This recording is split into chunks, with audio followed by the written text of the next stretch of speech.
Hey, welcome to my channel. Oh, my name is Luann. If you've not been here before, please like and subscribe. If you have been here before, I'm going to talk about a topic I haven't really talked about before, but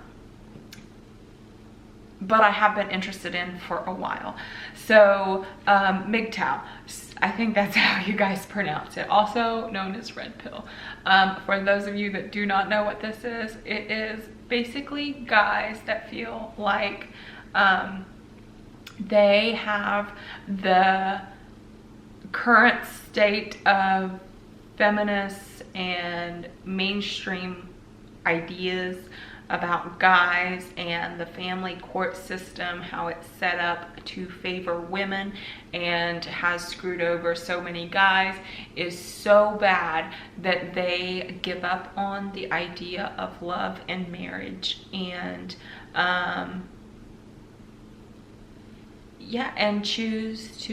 just choose to give up on the idea of love and marriage. So I'm really fascinated by this idea. I'm extremely fascinated in the dating world today because I have a lot of single girlfriends and a lot of single guy friends, and I see the way that they interact and the way that they treat each other, and it's just very fascinating. It's a very bleak place. The dating world is a very, very bleak place today, for the most part. I mean, from what I've seen, I'm always amazed at the things that both parties will put up with from the other party. I'm amazed that people inflict what they do on other people, but what I'm more amazed about is what people put up with. So anyway, I was watching what inspired this video is I was watching a YouTube video this morning, and yeah, I just decided I had a couple things to say. So, ideas of the red-pilled, I think the red-pilled guys do have a point. The way that women, let me just give an example actually. This is off script. Why did I even write it if I'm not gonna follow it? So I have a job, and it's a very, very wealthy client. They live in one of the nicest neighborhoods in our town. And her husband is a doctor. She left her engineering husband to be with this doctor. They've been together for probably about 16 years to 20 years. One day she found out that I do residential house cleaning. So one day she found out that I clean for somebody that's much wealthier than she is. So let me just set up exactly how wealthy the lady that I'm talking about is. So she lives, it's just her and her doctor husband. They are, I think she's around 64 and I think he's about 74. They live in a 600 square foot house. They have a huge pool out back. They live on the river. They live in a gated community. They drive new cars. Like, I don't know that I've ever known her to have a car, a Lexus that's more than 3 years old. And they live a very nice life. He's been a doctor for years and years and years. She found out I clean for another lady that is wealthier than she is, like significantly wealthier than she is. And for some reason this really upset her. And she asked me about it. I remember I was cleaning her living room and she came up and she was like, I heard that you clean for so-and-so. I was like, yeah. And so she wanted to know how her house is, and she was just very curious about it. That night when her husband came home from work, I was still there, and they were having a little bit of a tighter year than normal. I think it was the first year that Obamacare was in practice, and family practitioners did not do so well under that for some reason. So they were living a little tighter than normal. And she wanted to redo her pool area with new tables, new chairs. Like, she just wanted to completely redo the outside. She got her book out before her husband came home. She showed me what she wanted to do. And it was going to be around $6,000 to $10,000 to redo all of that area out there. And her husband came home, she was showing him, and she cried. She legit cried because she she's sure this other client of mine can have anything she wants and she's not allowed. And what stunned me the most was that her husband, that had provided this nice life for her, sat there and allowed her to be so disrespectful to him. So just saying that point, these are a lot of the stories that I hear when I watch these MGTOW videos, and like the red pilled guys get red pilled because they have these bratty women that they're with. And I just think my point is, I think it's sad. I think that being a teammate is so much fun that I just think it's sad that you would completely give up on the idea. And let me just go through why. So when Cara and I first got together, I was probably more on the like the general population. I don't think that most people are extreme feminists where they just want to be terrible to guys. But I do think that the narrative that women are the superior being and that guys are, I think that pretty does penetrate most people, a lot of people's thoughts. And I have had that discussion with sisters and really close friends, and it's not that these people are evil, it's just we just believe. So when Cara and I first got together, that's kind of how I was. I thought that he should bow down to me. Is that, like, to a certain extent? Yeah, I would say that is yeah, he's 12 years older than me. He wasn't the exact picture of who I wanted to end up with. And I mean, of who I thought I'd end up with. Like, you know, everyone has these unrealistic ideas of who they're going to end up with. It's going to be these perfect people. And then you fall in love and you realize that what you thought was so important really doesn't matter to you. And I mean, but I still, yeah, came at it with some of the beliefs that kind of a little disrespectful. And the way that Cara handled me, I think, is just an inspiration for people. Can be an inspiration for people, because so in the YouTube video that I was watching this morning, the creator was telling his viewers that girls do not have the capacity for love like guys do, that they actually can't love like guys do. And that he was talking about how when you go on a date with a girl and they make you wait, and that they do this purposely because they like causing you discomfort and they like causing you pain. And the best thing for guys to do is to play, he said, to play the pump and dump game, and until you no longer can. So I don't know what his long-term plan is, but, and also if you like to do that, I have no problem with that. I have young guy friends in their mid-20s that really do like the dating world today. You wouldn't believe what girls put up with and still put out. So it's not like you have to be some star of any kind to get some. So I mean, you do you. If you want to enjoy what's going on right now, cash in while you can. But I think that there are going to be a lot of guys like my husband Car that don't like that and really thrive in a teammate situation, in a relationship. And so I mean,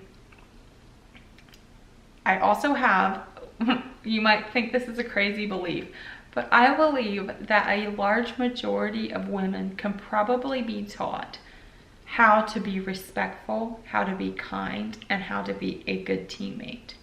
And I think that if we realize that it's not just guys that are a victim to that narrative, it's also women, because it's not benefiting women. From what I've seen, women do thrive in life, in a relationship. Both guys, human beings. So yeah, human beings, and we need that teammate, and then we need extended family, and then we need a community, and then we can face the world. I mean, those are all steps. And I think that this is not even on my list of what I was going to talk about, but I think that this is a huge cause for anxiety and depression in the world. I mean, why did I not put this on the paper? I'm so passionate about it. When I had such extreme anxiety and depression, that I thought about ending it many times. I, in hindsight, believe that it was because of a lack of relationships that caused it. I know that's not for all people the same thing, but it's got to be a percentage of people that suffer as much as I do when I don't have close relationships.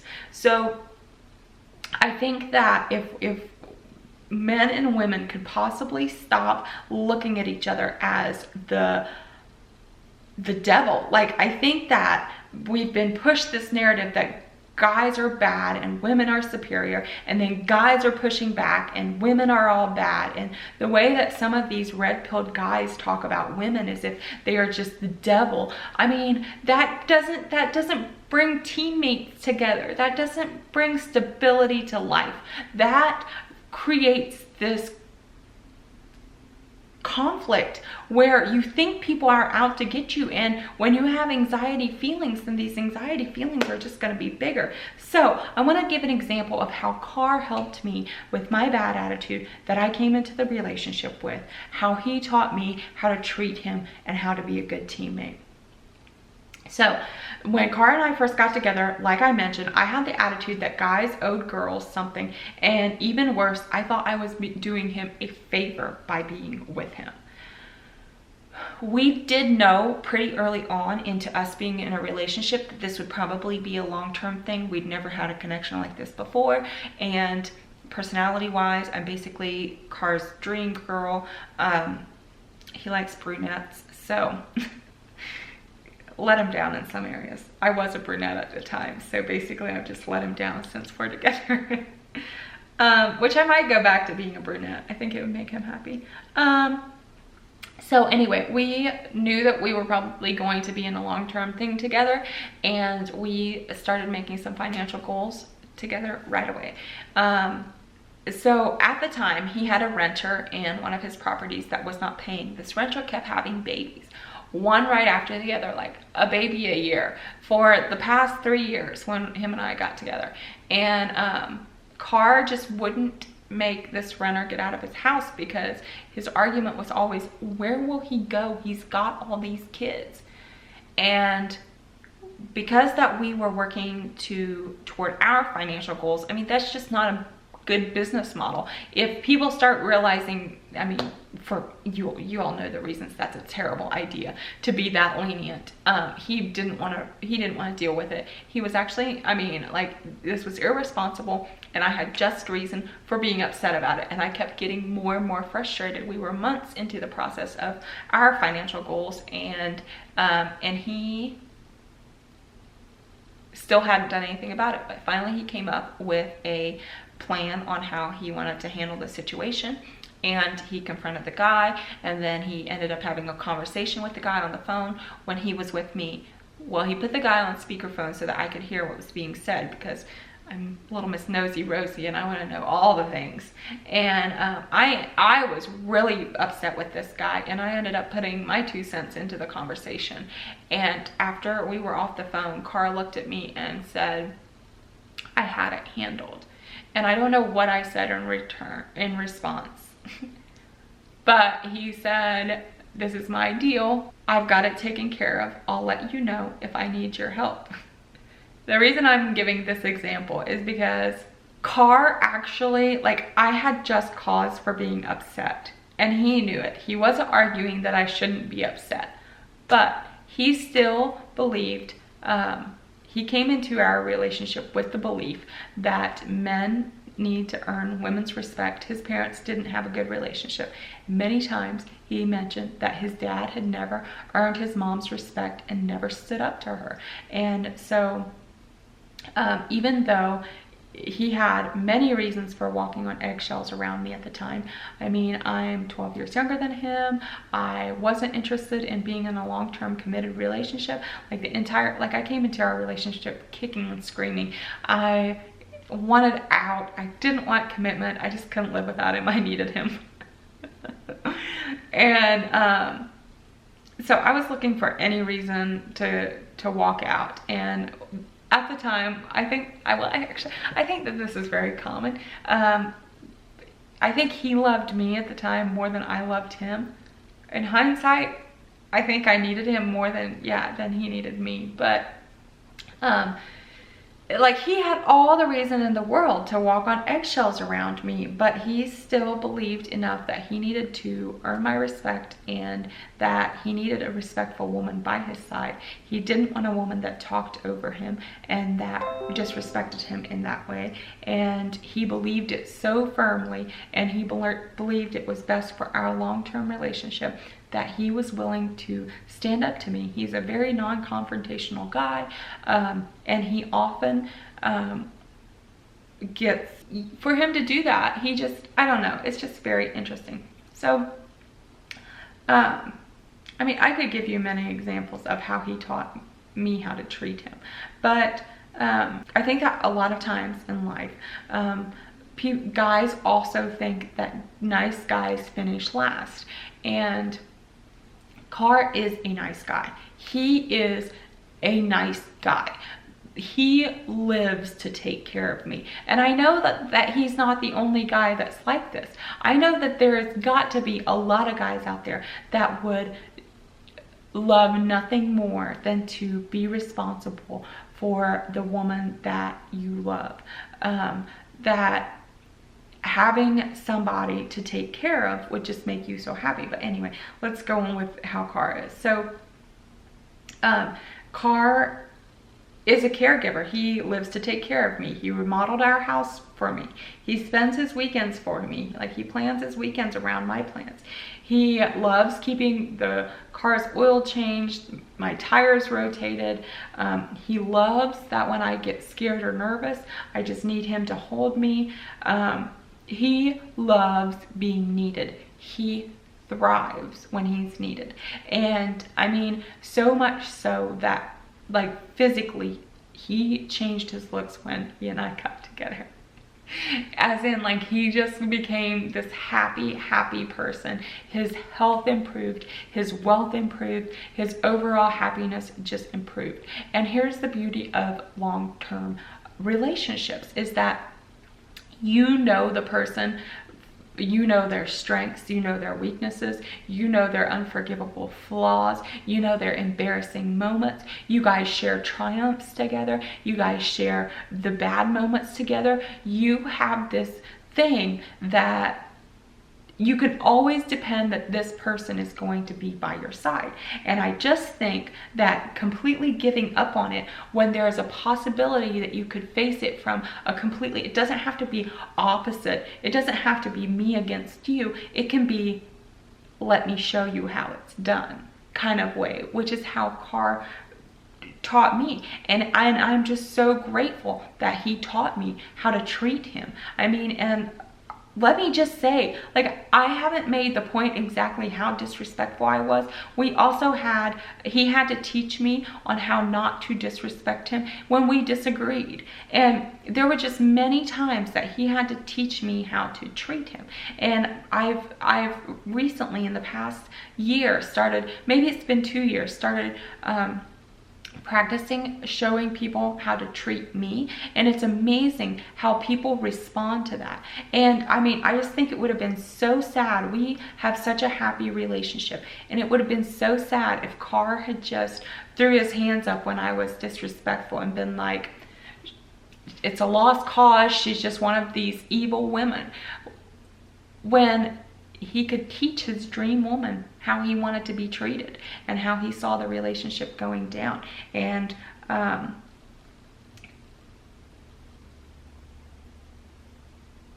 another thing I wanted to touch on is, I do think So I think that spouses, I did mention this a little bit, that, you know, guys think that women are just evil and women think men are just evil. But I think that occasionally when I feel that Cara is slacking a little bit in life, I will just get this inner drive to just push him, and I'll just push him, like I'll push his buttons.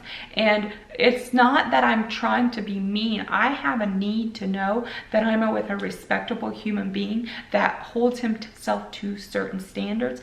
And most of all, I need to know that I'm with somebody that can handle me. I need to know that I have a strong partner, and it's part of my job to keep him sharp, so that when the chips are down, that we know that the other person can be there. Like, what is their strength? And Cara also tested me in a lot of ways. So we were together for 2 years. We were working on, he was the one that came to the table with the debt, and we were working to pay off 2 of his properties. And